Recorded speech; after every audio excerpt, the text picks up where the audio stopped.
গত 12ই ফেব্রুয়ারি ত্রয়োদশ জাতীয় সংসদ নির্বাচনের পর 2/3 সংখ্যাগরিষ্ঠতা নিয়ে সরকার গঠন করেছে বিএনপি। নতুন সংসদের প্রথম অধিবেশনেই তারা অন্তর্বর্তী সরকারের একটি অধ্যাদেশের আলোকে অত্যন্ত দ্রুততার সাথে একটি আইন পাশ করেছে। সেই আইনের মাধ্যমে তারা নিশ্চিত করেছে আন্তর্জাতিক অপরাধ ট্রাইব্যুনালে আওয়ামী লীগের বিচার শেষ না হওয়া পর্যন্ত তাদের সব ধরনের রাজনৈতিক কর্মকাণ্ড নিষিদ্ধ থাকবে, অর্থাৎ অন্তর্বর্তী সরকার যে নিষেধাজ্ঞা দিয়েছিল সেটি বহাল থাকবে। এটি এখন একটি আইন। কিন্তু ঠিক এই জায়গাতেই জন্ম নিয়েছে বাংলাদেশের ইতিহাসে সবচেয়ে বড় রাজনৈতিক এক প্যারাডক্স বা বৈপরীত্য। যে আওয়ামী লীগকে নিষিদ্ধ করতে বিএনপি এখন আইন পাশ করলো, সেই আওয়ামী লীগেরই সবচেয়ে বিশ্বস্ত ও অনুগত রাষ্ট্রপতি মোহাম্মদ শাহাবুদ্দিন চুপ্পু এখনো বহাল তবিয়তে বসে আছেন বঙ্গভবনে। জামাতে ইসলামী, এনসিপি কিংবা জুলাই বিপ্লবের অন্যান্য যে মূল চালিকা শক্তি ছাত্র জনতা, সবারই দাবি এই রাষ্ট্রপতিকে অপসারণ করতে হবে। সংসদের বর্তমান যে শক্তির সমীকরণ, তাতে বিএনপি চাইলে মাত্র কয়েক ঘন্টার নোটিশে কোনো সাংবিধানিক সংকট ছাড়াই তাকে বিদায় করে দিতে পারে। কিন্তু গত 3 মাস ধরে বিএনপি এ ব্যাপারে সম্পূর্ণ নীরব। কেন? শত্রুকে বঙ্গভবনে টিকিয়ে রেখে বিএনপি আসলে কি অর্জন করতে চাচ্ছে? কিসের এই রহস্য? আজকে আমি এই বিষয়টি নিয়ে পুঙ্খানুপুঙ্খ বিশ্লেষণ করব। প্রিয় দর্শক, আলোচনার গভীরে যাওয়ার আগে আপনাদেরকে অনুরোধ করছি, এই ধরনের গভীর রাজনৈতিক বিশ্লেষণ নিয়মিত পেতে আমাদের চ্যানেলটি সাবস্ক্রাইব করে বেল বাটনটি চেপে রাখুন। চলুন এবার ঘটনার গভীরে প্রবেশ করা যাক। এই রহস্যের গভীরে যেতে হলে আমাদেরকে একটু অতীতে ফিরে যেতে হবে।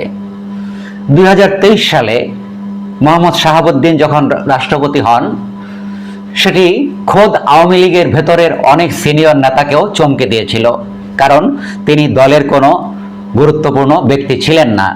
কিন্তু তার সবচেয়ে বড় গুণ যেটি ছিল সেটি হচ্ছে শেখ হাসিনার প্রতি তার আনুগত্য ছিল প্রশ্নাতীত। একটি উদাহরণ দিলেই আপনারা বিষয়টি পরিষ্কারভাবে বুঝতে পারবেন। রাষ্ট্রপতি হওয়ার পর তিনি প্রকাশ্যে বলেছিলেন যে তার এখন খুবই কষ্ট হচ্ছে এটা ভাবতে যে এখন আর তিনি ইচ্ছে করলেই প্রধানমন্ত্রীকে বা শেখ হাসিনাকে পা ধরে বা পা ছুঁয়ে সালাম করতে পারবেন না। এ থেকেই বোঝা যায় শেখ হাসিনার প্রতি তার আনুগত্য কতটা বেশি ছিল। তিনি দুর্নীতি দমন কমিশনে বা দুদকে থাকাকালীন সময়ে তার বিরুদ্ধে একাধিক গুরুতর অভিযোগ উঠেছিল, কিন্তু সমস্ত বিতর্ককে একপাশে ঠেলে শেখ হাসিনা তাকে বেছে নিয়েছিলেন দেশের সর্বোচ্চ পদের জন্য, অর্থাৎ রাষ্ট্রপতি বানানোর জন্য। উদ্দেশ্য ছিল পরিষ্কার, যে কোনো সংকটে বঙ্গভবনে যেন একজন অন্ধ অনুগত লোক বসে থাকে। 2024-এর জুলাই আগস্টের যে ছাত্র জনতার ঐতিহাসিক গণ অভ্যুত্থান, সেই গণ অভ্যুত্থানের পর শেখ হাসিনা দেশ ছেড়ে পালালেন। তখন স্বাভাবিকভাবেই দাবি উঠেছিল রাষ্ট্রপতির পদত্যাগের বিষয়টি। বৈষম্য বিরোধী ছাত্র আন্দোলন বঙ্গভবন ঘেরাও পর্যন্ত করেছিল। অভ্যুত্থানের শক্তিগুলোর স্পষ্ট যুক্তি ছিল, যেহেতু গণহত্যাকারী শেখ হাসিনা ফ্যাসিস্ট সরকার, তার পতন ঘটেছে, সেহেতু তাদের বসানো রাষ্ট্রপতি এই পদে থাকতে পারে না। কিন্তু আশ্চর্যজনক হলেও সত্য যে সেই সময় একমাত্র বিএনপি এই দাবির তীব্র বিরোধিতা করেছিল। কেন করেছিল? কারণ বিএনপির ভয় ছিল রাষ্ট্রপতিকে হুট করে সরিয়ে দিলে দেশে একটি বড় ধরনের সাংবিধানিক সংকট তৈরি হতে পারে, আর সেই সুযোগে অন্তর্বর্তীকালীন সরকার জাতীয় নির্বাচন অনির্দিষ্টকালের জন্য পিছিয়ে দিতে পারে। বিএনপি জানত দেশে একটি সুষ্ঠু নির্বাচন হলে তারাই ক্ষমতায় আসবে, তাই তারা কৌশলগতভাবে তখন রাষ্ট্রপতি চুপ্পুকে মেনে নেয় যেন নির্বাচনের রোডম্যাপটা ঠিক থাকে।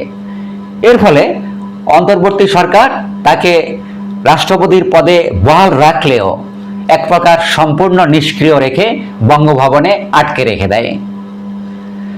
তর্কের খাতিরে ধরে নিলাম নির্বাচনের আগে সাংবিধানিক সংকটের ভয়টা খুবই যৌক্তিক ছিল, কিন্তু এখন বা বর্তমান পরিস্থিতিতেও সেই ভয় নেই। বিএনপি এখন ক্ষমতার মসনদে। সংসদে তাদের 2/3 আসন। জামায়াত এবং অন্যান্য শরিকরা যখন রাষ্ট্রপতিকে সরানোর ব্যাপারে অনড় অবস্থান গ্রহণ করছে, তখনও বিএনপি কেন এই আওয়ামী লীগ আর রাষ্ট্রপতিকে সরাচ্ছে না? আমার বিশ্লেষণ অনুযায়ী এর পেছনে 3টি বড় রাজনৈতিক হিসাব বা উদ্দেশ্য থাকতে পারে। সেগুলো আমি আপনাদেরকে বিশ্লেষণ করে জানানোর চেষ্টা করব। প্রথমত, আন্তর্জাতিক ও কূটনৈতিক কৌশল হতে পারে এর একটি কারণ। রাষ্ট্রপতি শাহাবুদ্দিনের পেছনে দিল্লির এক ধরনের প্রচ্ছন্ন সমর্থন রয়েছে, অর্থাৎ ভারত সরকার তাকে সমর্থন করে, যা রাজনৈতিক মহলে অনেকটাই ওপেন সিক্রেট। আর এই সমর্থনের পেছনে একটি কারণ হতে পারে আওয়ামী লীগকে রাজনীতিতে পুনর্বাসনের একটি প্রক্রিয়া জিইয়ে রাখা। ফলে নতুন সরকার গঠনের পর বিএনপি হয়তো দিল্লির সাথে কোনো ফ্রন্টাল বা সরাসরি কূটনৈতিক সংঘাতে জড়াতে চাচ্ছে না, বা এই ব্যাপারে তারা সংঘাত তৈরি করতেও চাচ্ছে না।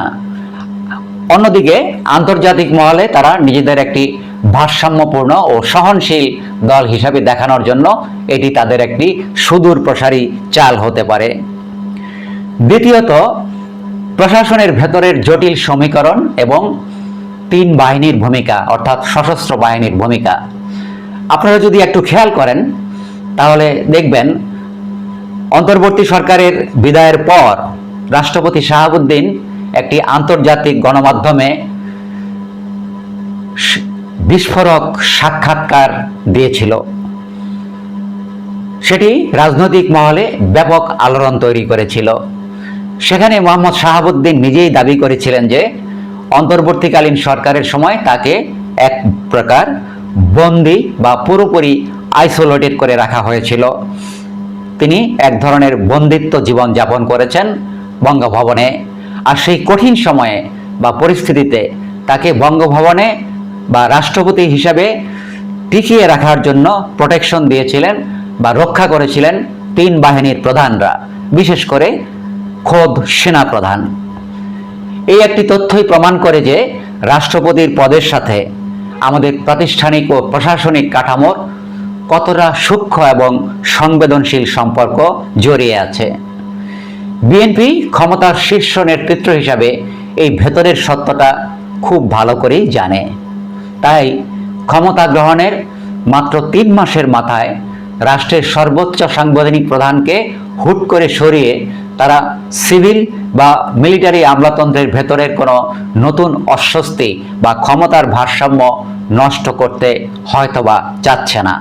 তারা চাচ্ছে আগে পুরো রাষ্ট্রযন্ত্রের উপর নিজেদের নিয়ন্ত্রণ শতভাগ প্রতিষ্ঠা করতে, তারপর সুবিধাজনক কোনো একটি সময়ে তারা রাষ্ট্রপতিকে সরিয়ে দেওয়ার এই কার্ডটি খেলবে। তৃতীয়ত এবং সবচেয়ে বাস্তবসম্মত বা প্র্যাকটিক্যাল কারণ হচ্ছে ক্ষমতার সমীকরণ। আমাদের সংসদীয় গণতন্ত্রের বিধান অনুযায়ী রুলিং পার্টির লিখে দেওয়া স্ক্রিপ্টের বাইরে রাষ্ট্রপতি নিজের একটি শব্দও উচ্চারণ করার ক্ষমতা নেই।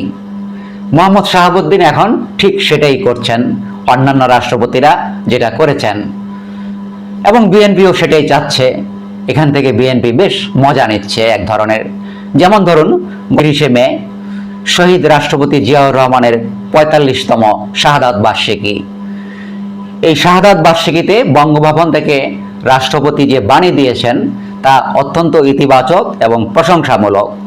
তিনি তার বাণীতে শহীদ রাষ্ট্রপতি জিয়াউর রহমানকে এই প্রজন্ম বা আগামী প্রজন্মের জন্য একটি আদর্শ হিসাবে চিহ্নিত করেছেন।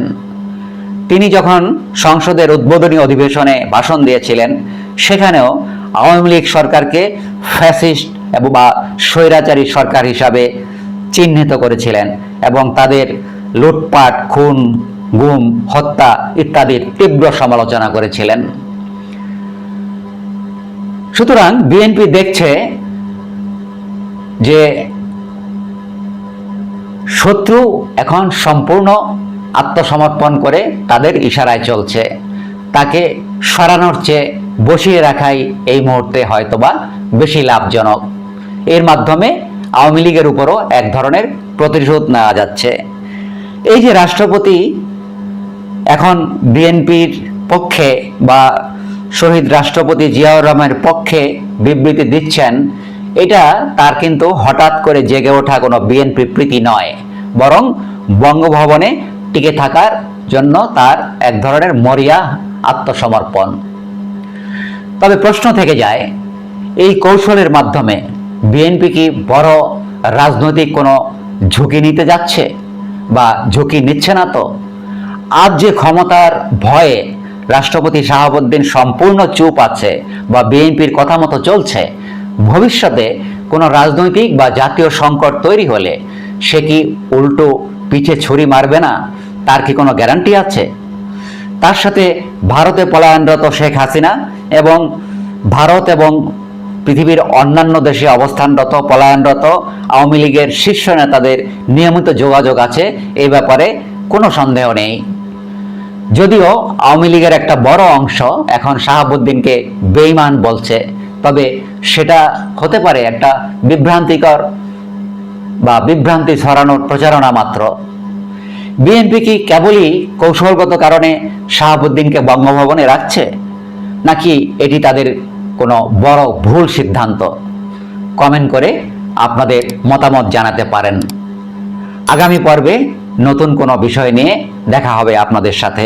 সবাইকে ধন্যবাদ।